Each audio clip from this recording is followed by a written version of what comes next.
Hey everyone, welcome to episode 1 of Spoiled, our brand new spoiler podcast here at SIFTD.net and part of our new charge towards audio-based content. This show is not in video form, it's only in audio form.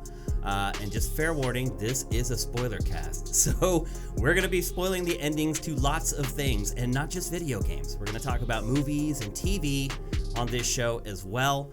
And to kick things off, we're going to talk about The Witcher on Netflix. I'm Shane Satterfield. You can find me on Twitter at Dinfire. And here with me to talk about The Witcher on Netflix is Mitch Sikorsky. You can find him at Mitch Sikor, S-I-K-O-R. Mitch, welcome to Spoiled. Thank you. I'm really excited to be here. Are you excited to talk about The Witcher TV show? Oh, heck yes, I am.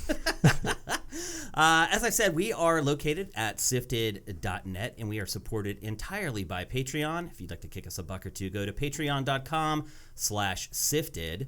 And if you don't want to do that, you can always help us with Twitch Prime. If you're an Amazon Prime member, all you have to do is link your Twitch account with your Amazon Prime account, and you can give us a free $2.50 every month, and we would appreciate it very, very much. So let's get on with the show, Mitch. Let's just talk baseline here. How much do you know about The Witcher? How much experience do you have with The Witcher IP?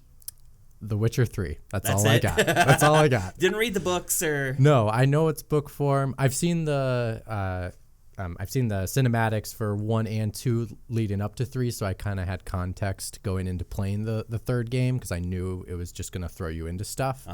But besides that, no, I just really know of just the game of The Witcher 3. Okay, and I'm a little better than that, but not much. I've played all 3 of the Witcher games. I never finished the first 2. I did finish The Witcher 3, which was my game of the year it came out. I've never read any of the books. I don't care about the lore in the books.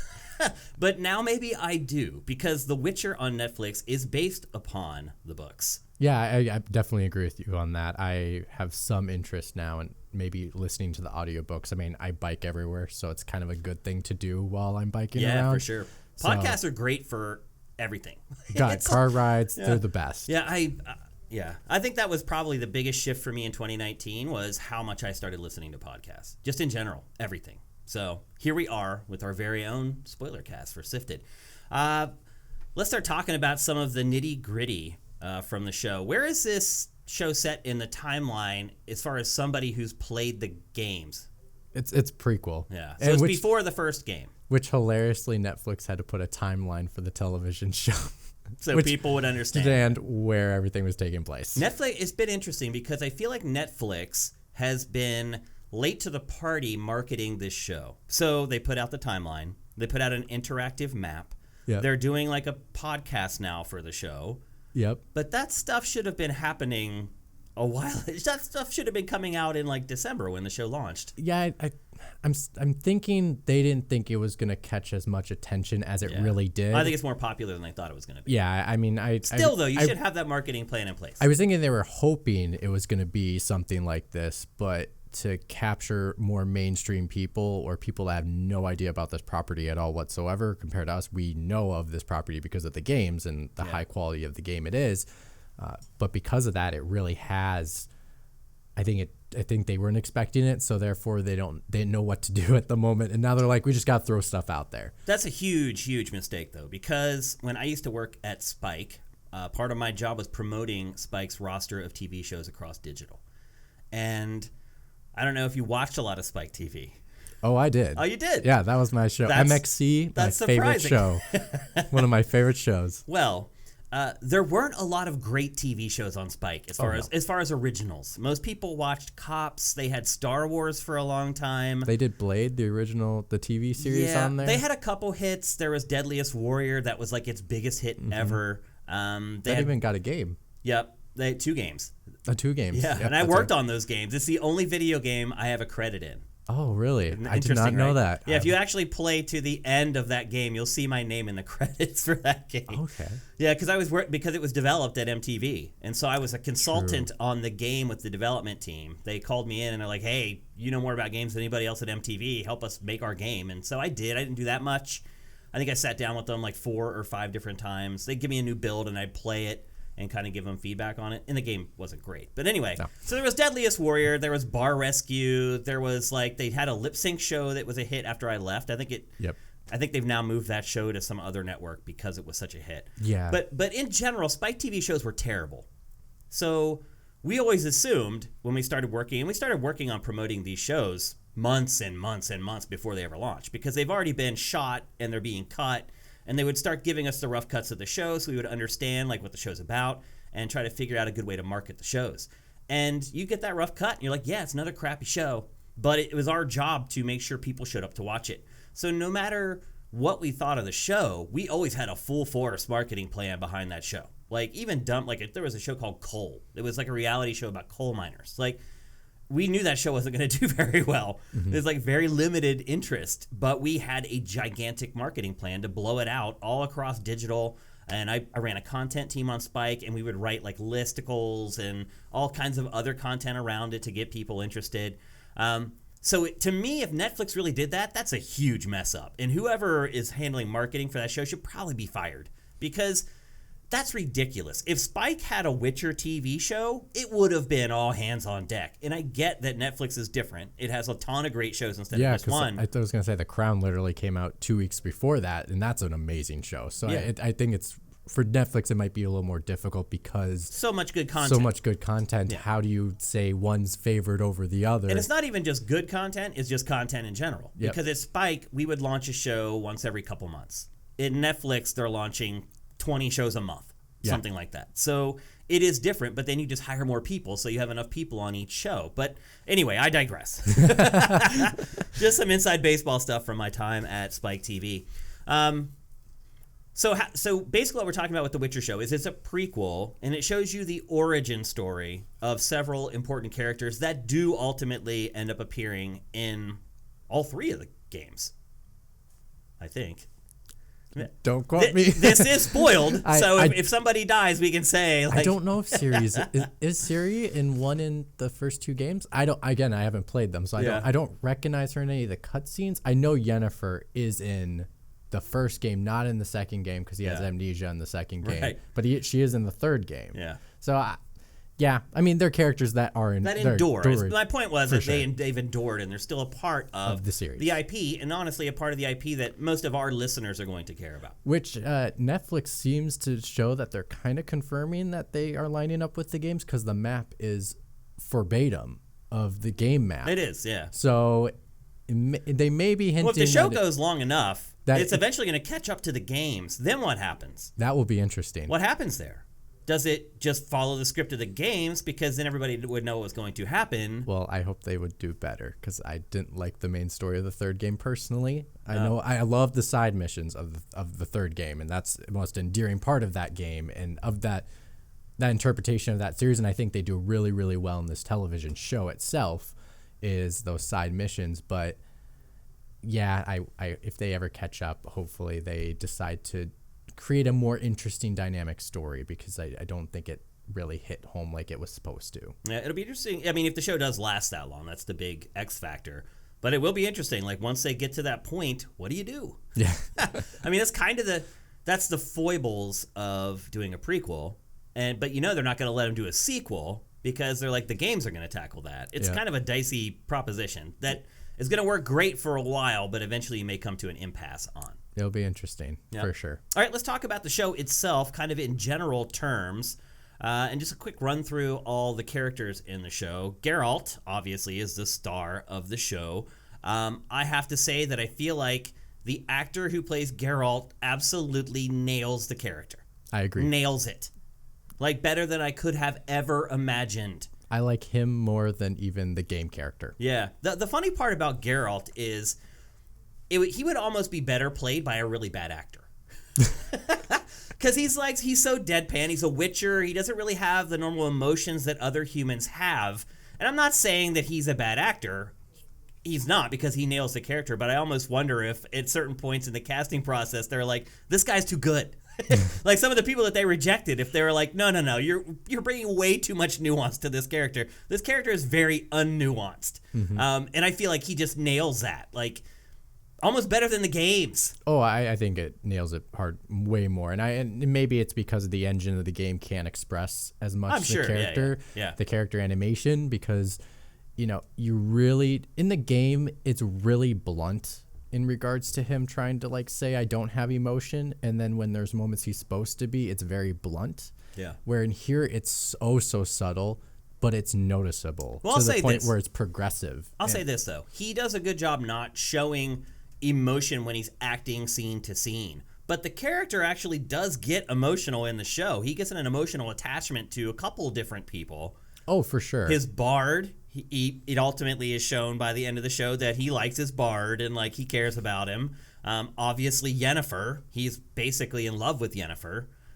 So it's a little strange. And I think maybe that might become part of the twists and turns of the show, is that play on the fact that he's not supposed to have emotions, but maybe he does. And him coming to grips with those emotions and understanding what do they mean, because how do you deal with that if you haven't felt it your whole life and you're an adult? Exactly. That's and I think that's a really interesting concept to play with. Yeah, for sure.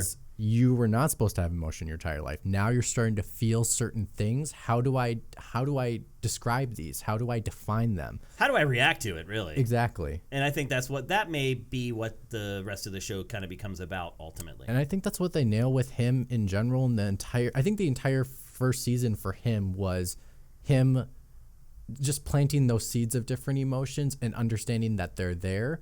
And I think for the future, it's how do you deal with it? Yeah. Like, how are these going to affect the choices that you now make? Because he's very cut and dry with his decisions.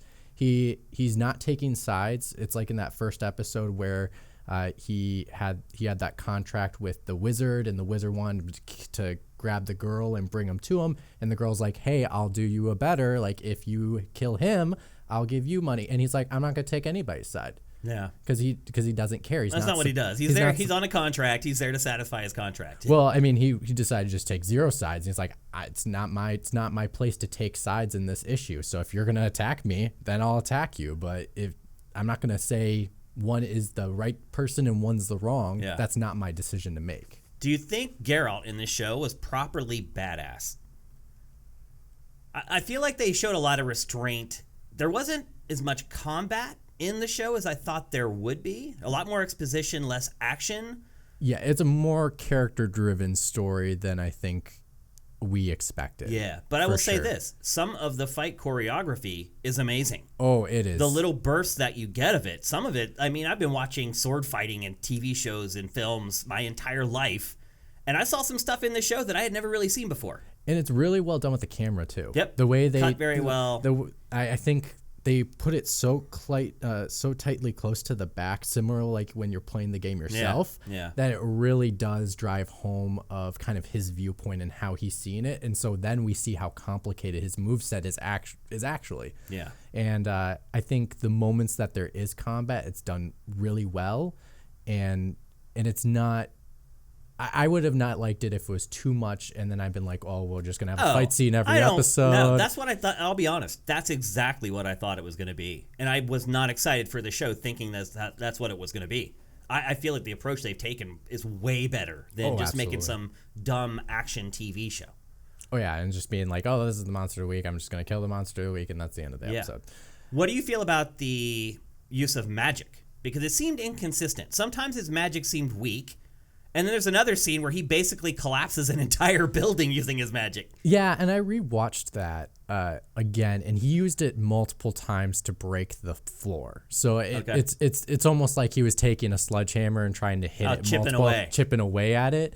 It wasn't like just one blast and all of a sudden and then the other one it pushes the people slightly back. Yeah, he used it a couple times. So I think they were smart with using the magic and not using that CG budget. That's true.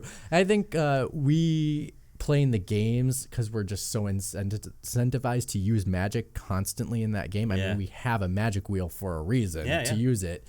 That, not seeing it used as much, similar like the combat used as much.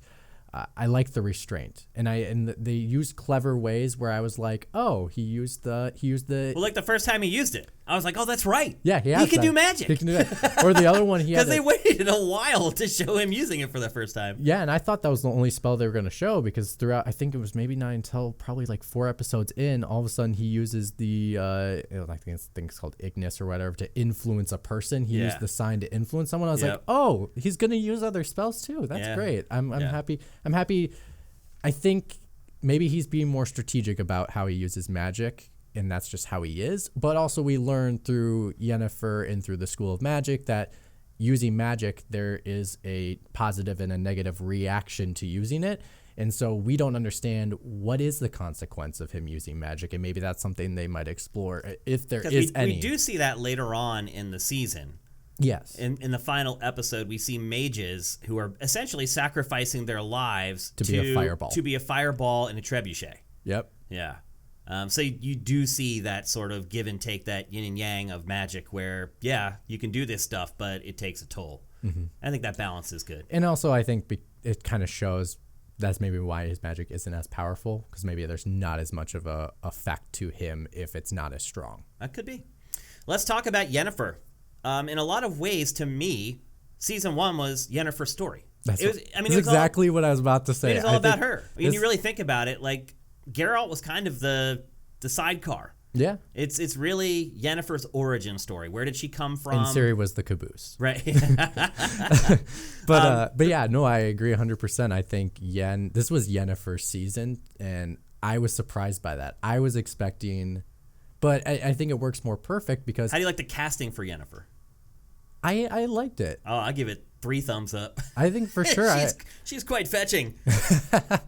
But yeah, I liked it a lot. And I think it's a smart play because, like we just talked about, Geralt isn't supposed to have emotions. Yeah. And so here's a character that can have emotions. So let's really focus on this character a little bit more, flesh them out a little bit more, so that when there's the dynamic between the two characters, you can have someone that has a lot of emotion and one that is trying to but doesn't understand it. Yeah. Again, as someone who hasn't read the books, I was surprised by Yennefer's origin story, where she was kind of this disfigured, disabled child who was gifted and was kind of shoved into... Sold away from her family, like just was not wanted. Ends up at a mage school where at first she appears to be the least gifted person there. Oh yeah, struggling. Ultimately ends up being by far the most powerful mage in that school. Oh yeah, for sure. At one point, basically sells her soul to not be disfigured anymore, and she becomes beautiful but unable to bear children.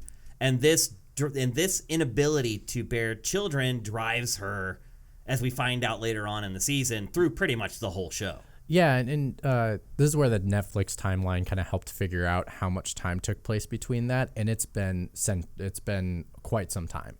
So I think she didn't realize what she did until way later. And then all of a sudden when she was protecting that child was when she realized, I want a kid. So there was that big of a time skip there. Yeah. Oh wow.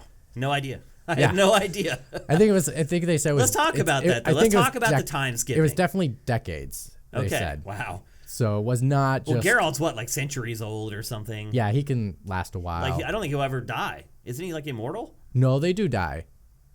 I guess they do. Yeah, because he actually kind of does die. Yeah, and he is dying, and then also they're the last of his kind, and so like eventually they gotta die. Yep. I mean, I don't know if they live forever. Let me know in the comments. I'm actually really curious Someone will about let you that know. For sure. But yeah, I think it wasn't until that episode where she was protecting the mistress or the queen.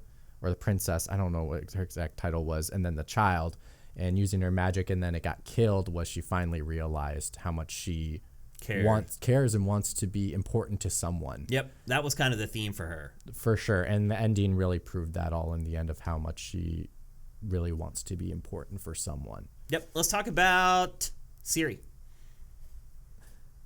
She just kind of explored. She was just kind of there. She kind of just explored. I think it was by far the least interesting plot thread in the show.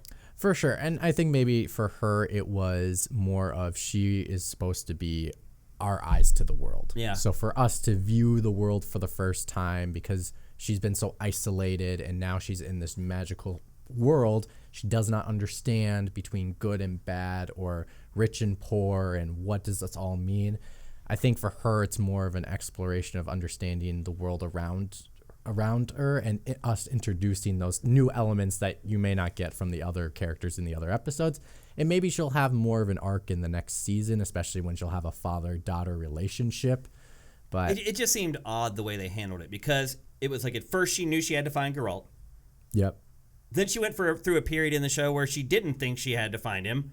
And at the end, because of that land and that water or something. And then at like the that. end, she's like, oh, I do have to find him. And then she finds him. Like, it just seemed pointless. Like, I honestly felt like she could have just shown up in the last episode and been like, I've been looking for you. And probably wouldn't have been any worse for wear. Yeah, to be honest, it's probably, I could easily see her story. And that's that's one of the cliffhangers for season 2. Who's this girl? Why did she just show up? And maybe she shows up in that battle and does something extraordinary where you're like, wow. Well, maybe. I mean, think about that. They're in the last battle, they're waiting for their allies to show up and help them. What if Ciri shows up and she has some kind of an impact on that battle? That might have been a better way to kind of approach it.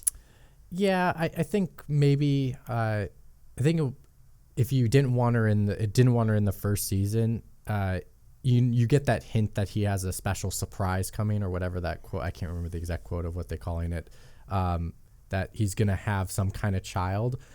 So you do have a hint of it. Were you able to follow that whole special surprise stuff? I couldn't. I don't. No, I had to do research. So I had to look up and understand like it's basically like a. It's like an honor system. It's like a spell basically, and if it doesn't happen, you get cursed, and it's really it was hard to follow. That I agree. I mean, that episode itself for me probably was the most complicated. I did not understand what was going on. I think that was probably the only episode in season 1 where if you had not read the books or played the games, you were lost. Yeah. And then on top of that, gain to the whole thing of understanding of, Yennefer and Geralt, while Ciri's doing her stuff, technically what Yennefer and Geralt are doing happened a long time ago.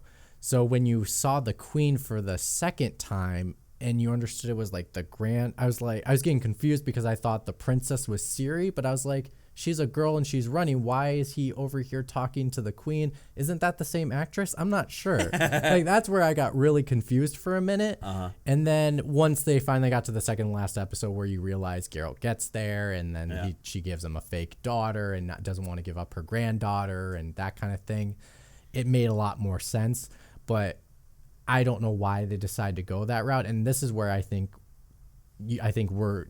could get why you say Ciri probably isn't needed, because it made it more confusing with Ciri's story happening at the same time. Yeah. It could easily have maybe the second to last episode, the penultimate could have been, Ciri, her backstory, and then a tiny bit of Geralt's of. I mean, honestly, you could have told her whole backstory in like a minute and a half. I mean, you could, but I think they wanted to kind of flesh her out to be more. Well, she's going to be a big character, so you have to. But you could have done that in season 2. I know. It just seemed like a throwaway plot thread to me for this season. I mean, it's almost like they couldn't come up with something else, and they knew Ciri was going to be an important character, so they're like, we're just going to do a thread on her, and it's going to probably drag through the whole season with not a lot of things happening, but she's going to be there. You're going to know she's an important character at the end of it all. Which I did like. I did like the being that chased her. It was a smart use of the doppelganger. I do remember that in the game, and a certain side plot with that where they kept changing as I kept chasing them throughout a city, and so I'd had to like Witcher track them with their footprints and all that kind of stuff and realize what they were.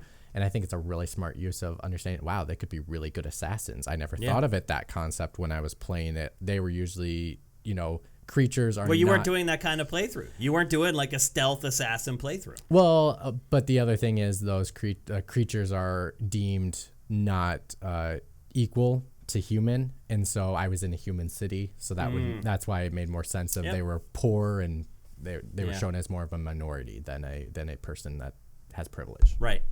What about Triss? I felt bad. I felt like they could have used her more. Yeah.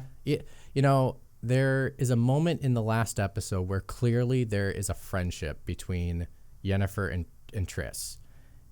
And I just wish there were a little more like pockets of time where you kind of understood that a little bit more, whether that's like she ran into Geralt on her adventure. Yeah. And then, who knows, maybe Triss can run into Yennefer on one of the episodes that she's in for a little bit, and they do something together for just a little bit. Doesn't have to be taking up the whole arching plot of the story, but it just didn't. I was like, oh, you're friends. I didn't even know that. Like, yeah, it kind of came out of nowhere. Yeah, and I just eventually she becomes such a dynamic character, especially in the games, that I wish there was something more they could have done with her. I felt a little bad. Yep. Let's talk about the plot. Do you think it has enough to sustain for multiple seasons? Oh, yeah. Yeah? Absolutely. You're comfortable with that? Oh, yeah. I think Because let's be honest, the show, the way it was designed this year, they were all kind of self-contained. They were almost like a video game, in that he would get a contract for every episode, and the episode was kind of the story of him fulfilling or not fulfilling that contract, with the overarching plot kind of layered over the top of it. And I think this is. Do you think you can keep doing that and get away with it for multiple seasons? Yes, and I think you can do that because when you look at the way that they did the story, it matches the game, and what people love about the game so much is a simple contract turns into something extremely complex with complex characters. Yeah. And yet, even though you have a short time with them, you get so much history between them because of whether the relationship was between the characters or what happened between the characters. There's so much you can read into it that it ends up being, in the game, sometimes people's favorite missions. Yeah. Like a simple one where I went into a clock tower and realized that the woman was cursed because the lover left when everyone killed them inside in the tower, and then you have to go get him, and you can choose between which way, and it's just so complex in that matter, but it's such a simple story. And I think they nailed it here. Example with that would be I think it's the second episode with the princess that was cursed, when you found out that I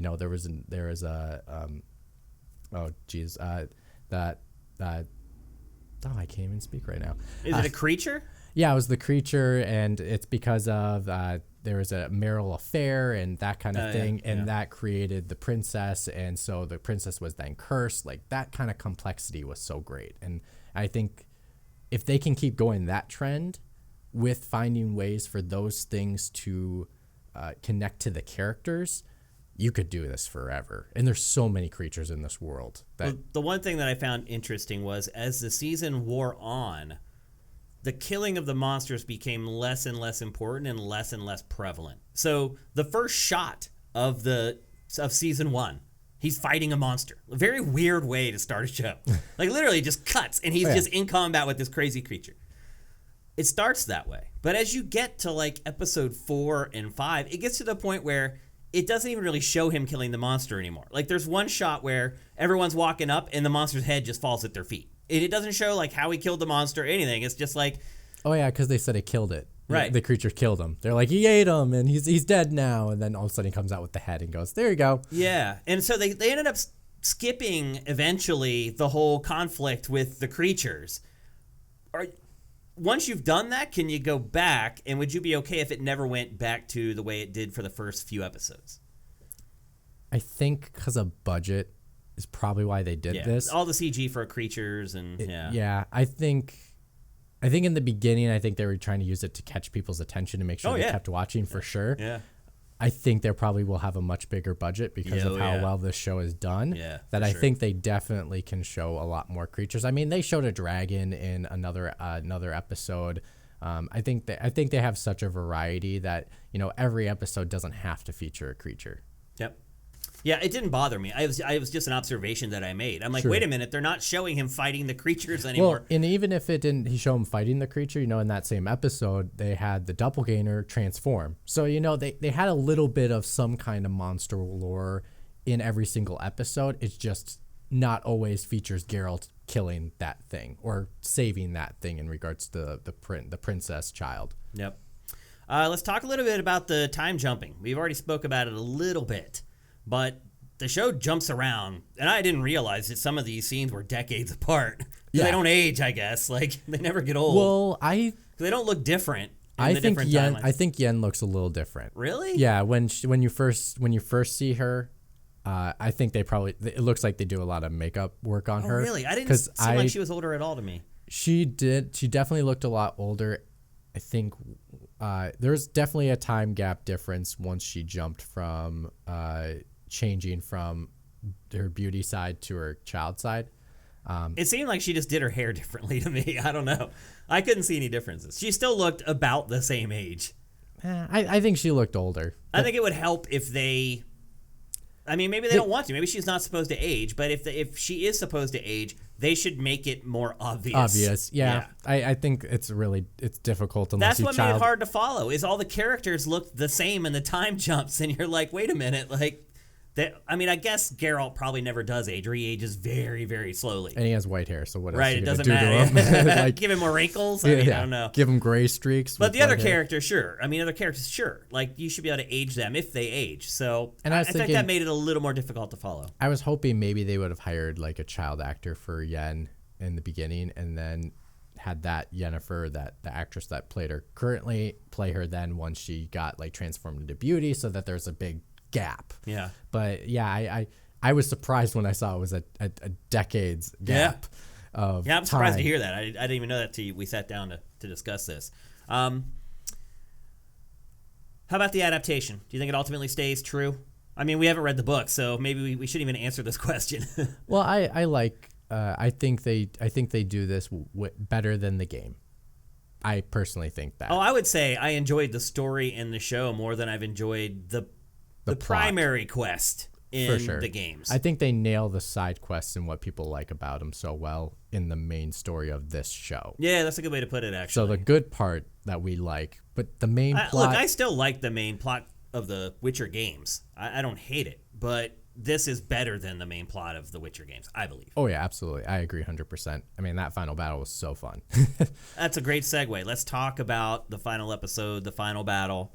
Can I just give a shout out to the wizard swordman dude who teleports and then just pulls out a magic sword, and he has like 30 of them. Endless swords. Yeah. He runs out of magic. It's not endless. He does run out. Yeah, everyone's like, where did you get the swords from? I was like, guys, it's magic. She's talking about control, like use control, like or whatever, like reserve your power or something like that. And then he runs out of magic swords.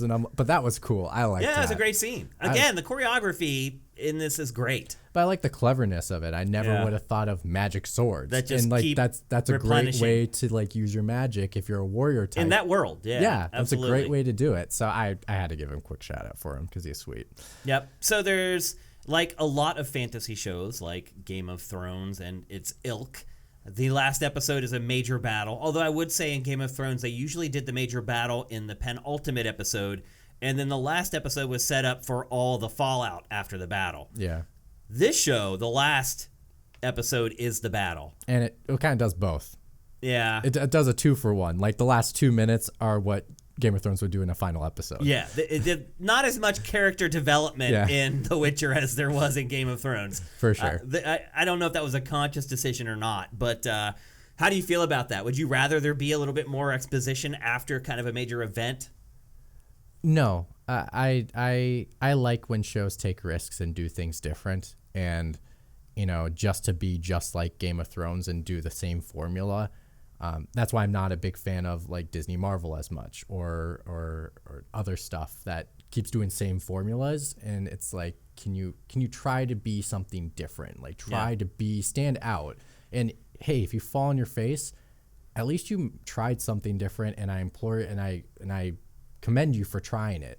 But when you hit it out of the park. And so I think that this did it really well in that aspect. And I think they did a great job of doing the wrapping up of the characters while having the battle at the same time. Because Yen realizes... We'll set up the battle first. Why are they fighting? Where is it? Well, it's Sentra is... I realize most people listening to this will have watched the show, and they know that. But still, it's good to provide context. Sentra is pushing north, and the mages get together and say, hey, do we want to get involved in this battle? Do we just want to let the leaders of their little cities handle this? Or do we mages want to come together and take over and it was a clear vote that they weren't going to get involved, but there was a vocal minority that said, well, screw that, we're going to still do it. Yep. And so they got Yen involved. Triss came involved. Yen's teacher was involved. And so which was an interesting relationship throughout the first season. Yeah, and I think I thought that dynamic between the two of them was pretty good. Oh yeah, and I think they did. Because the teacher starts as a taskmaster, and then she starts to understand how powerful Yennefer is. And then the middle part of the season is her trying to manage Yennefer's power. Because I think she realizes Yennefer is more powerful than her. Oh yeah. And so she's intimidated a little bit, and she's like, wait a minute, I'm supposed to be guiding this person, but she could just destroy me if she wanted to. And so there was this conflict between them all season long. And then in the last episode, obviously the teacher dies. And I think we see the emotion between the two of them. No, the teacher's alive. No, she was shot and killed. No, but she got the lava separated and didn't touch her. That's why we know the lava didn't hurt people. Wait, I thought she was shot with a bow twice in the chest. Who was that? Who was the woman that died there at the end? I think it was a random mage. I don't think she died. No, there was a whole scene there. I swear she didn't die because she talked to Yen and Yen used her magic, and that's what implored her to use her magic. Was she talked to Yen, and then Yen did the fire spell that laid waste and lava flow all over the battlefield. So I swear she's alive because then she turned around and Yen was gone. Like she was looking for Yen. I don't remember that for some reason. I thought that was her because they made a big point about showing the person that died. A bunch of people were dying. Yeah, but I don't know what you're talking about. It looked just like her.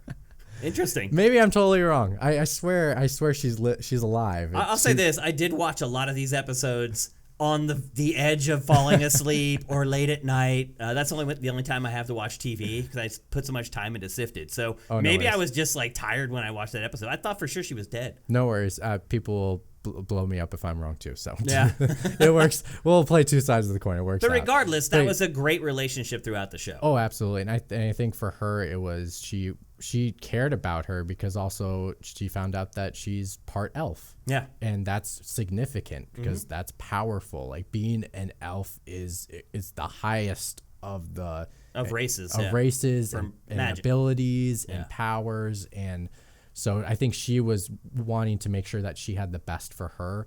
And sometimes Yen didn't understand that she had the best in mind for her. And I think at that end, when she was talking to Yen and saying, at the battle when everything was going wrong, was just saying like, hey, you need to show who you really are now.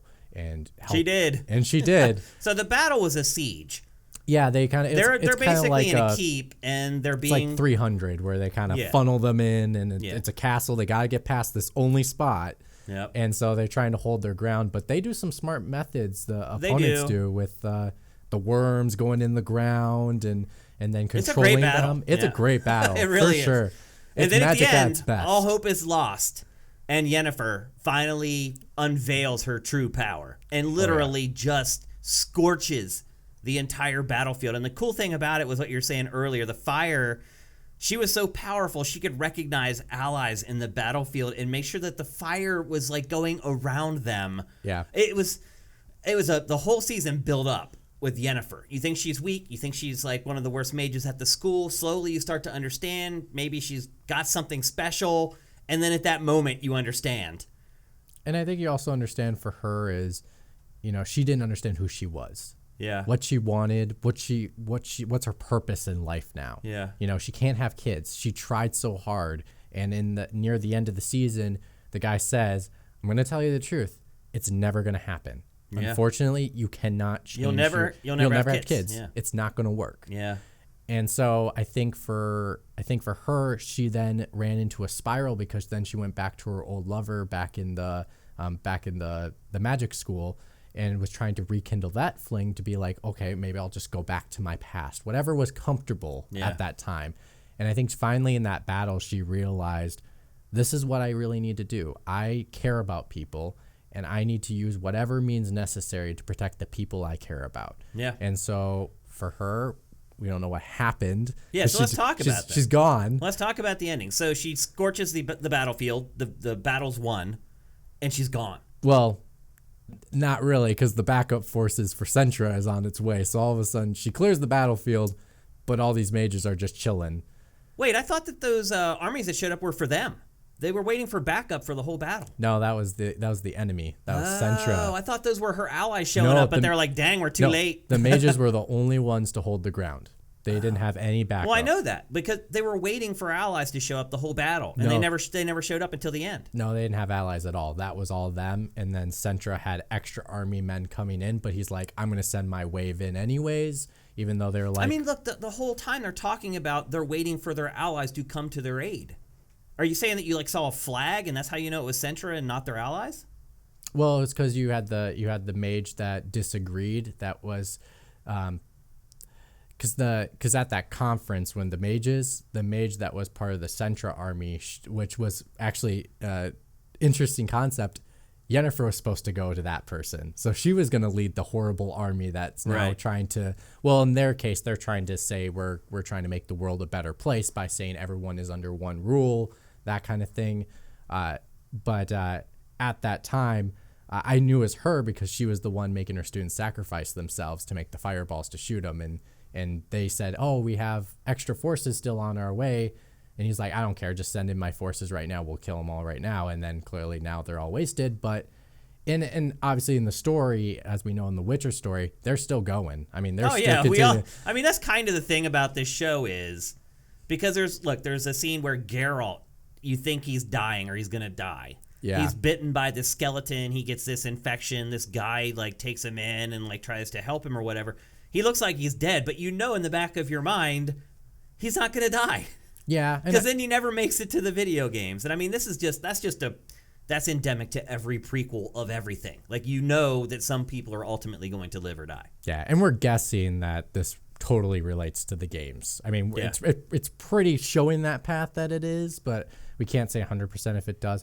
But I think in that moment for Geralt, I think that was probably one of his most important parts of the season for him because he is dealing with all these emotions and he's been so frustrated of why can't I understand these emotions? Why can't I define them? By the end, though, he's full-blown in love with Yennefer. But it's because of he blames his mother. Yeah. And he's like, why did my mom do this to me? Why did that my was mom that was make me kind a of witcher? his thread through the whole. Yeah. Is him finding out like why he became a witcher, what happened to what's his origin. So that's kind of a seed to have a moment to go to basically tell to his mom in his mind, because clearly I don't know if he's really talking to his mom because we don't know who she is, of just saying, why'd you do this to me? Did you know this was going to happen to me? Because I don't want this. Yeah. This is not the life I chose. I don't want to live this life being a witcher. So I think it was a catalyst for that kind of moment. Probably not the best one, but I think it made sense in his arc. Okay. How did you like the cliffhanger at the end? You okay with it? They kind of have to do it for a show that's probably not going to come back for a year or more. Yeah. You kind of have to end your season with some kind of a nobody knows moment. But I think it makes sense when you think about how the magic works. There's a reaction to magic that you use, whether it's positive or negative, and she used a really powerful spell, so there's got to be some kind of reaction. Right. Yeah. Obviously, it's kind of like, well, it's not death. Yeah. So. Yeah. As you know, it's kind of like a style of television where it's like, it's she disappears. Yeah. And it's like, okay, cool. Yeah, I was okay with it. For sure. I think I would have liked a little more exposition after, but I don't know. I think it was getting nitpicky at that point, I think. Oh yeah. I mean, they easily could have done one or two more episodes if they wanted to. Oh, for sure. Yeah. Okay. So are you excited for season 2? I am, but I have to ask you about Jaxer. And his song. Oh, the Bard. Toss a coin to your Witcher. Oh, yeah. It's become like a cultural phenomenon. I saw today, I was curating this morning, and there's a rap version now of it. Oh, yes. I've seen that. That song is so catchy. They never could have dreamed that it would become as big as it has. That was a fun character in the show, too, the Bard. Yeah, I like his dynamic with Geralt. Yeah, it's really fun. It's funny. It's funny because he just kind of he's kind of just there. Yeah. And then there's he's following, at first it's like he's following Geralt around like a puppy. Yeah. He has nowhere to go. He has nobody. And at first Geralt's like, oh, who's this guy that keeps following me? Slowly he starts showing his worth here and there to Geralt. Yep. And by the end, Geralt loves him like a brother. You can just tell. He basically makes a statement he has that one moment where he has to kind of decide, do I like him or do I? And he's do like, I let him die or do I let him? He's like, I like him. I like that character a lot. It brought some levity to an otherwise pretty serious show. And it'll be really interesting because of the jump gaps. Yeah. What happens to him? Yeah, where is he now? Yeah, because he's just a normal human. He can't live for like centuries. I mean, eventually he's gonna die. Yeah, so I mean, it's only been decades, so it'll be interesting to see. But he's one of the people that they could do a lot of stuff with wardrobe and cosmetics to really represent the time jumps. Oh yeah, and make it more obvious, I think. So we'll see if they end up doing that. For sure. Okay, so you're excited for season 2. I'm excited for season 2. Pumped. What would you like to change about the show, if anything? I like the direction. I'd say stay the course. Yeah. I don't know if there's something dramatic that I was like, this is a glaring issue. This has to be addressed. I don't see that. I see them, as long as they're embellishing on everything that they've been doing, because now maybe they have more budget, they may have more episodes. I think as long as they're doing that, and I think it's smart to focus on the characters and make it a character-driven story, because... Well, they've proven they can make it a great show when it's driven by characters and not driven by special effects and CG and battle scenes. It has that stuff and it handles them very well, but that show's driven by the characters and the writing. So now that I fully believe that their budget's going to get like quadrupled for season 2. I think my concern now is that they're like, oh my gosh, we have all this money. Like every episode's going to have some epic scene in it. Like it doesn't need that. So I hope that when they get more money because of the success of the show, they just don't go crazy and they're like, well, we're going to fulfill every fantasy we had for season 1 in season 2. We're going for broke, blah, blah, blah. Like they've kind of found the groove of the show, and sometimes money can screw stuff up. So I would like to see a little more action. I would like to see a little more focus on the creatures and kind of what he does on a day-to-day basis. But I think they did a real good job in season 1 kind of finding a balance. So I wouldn't mess with it too much. Yeah, I think the only thing that if they have a bigger budget is maybe say focus more on practical effect, because they have the money to maybe go to an actual destination. Right. Because there are some glaring green screen where yeah. it is. Oh yeah, especially that first scenes, scene. That first scene is glaring green screen. That'll get better. I mean, they're still going to use green screen. Oh, absolutely. They're just going to have a lot more money to make it look a lot better. Yeah, for sure. And I think if anything, for any movie or show, everyone always appreciates practical as much as you can do. Yep, for sure. So there you go. That's episode 1 of Spoiled. When season 2 of The Witcher comes out, we'll be doing this again. I think Castlevania new season's coming up soon. I don't know. Yeah, I think that releases on Netflix here in the next couple of weeks. I'm sure we'll probably watch that, and we'll talk about that. We're going to talk about the new Star Wars movie in episode 2. So, oh boy. Thanks for discussing this with me, Mitch. It was fun, man. Oh, of course. Yeah. Like I said, I'm Shane Satterfield. You can find me on Twitter at Dinfire. You can find Mitch at Mitch Sikor, Sikor. If you'd like to support us, you can go to patreon.com/sifted and give us as little or as much as you'd like a month. And if you can't afford to do that, you can always help us out with Twitch Prime by linking your Twitch account with your Amazon Prime account. You can give us a free $2.50 a month by subscribing to our Twitch channel, and we'd appreciate it very much. So that's it. Episode 1 of Spoiled. We'll see you for episode 2.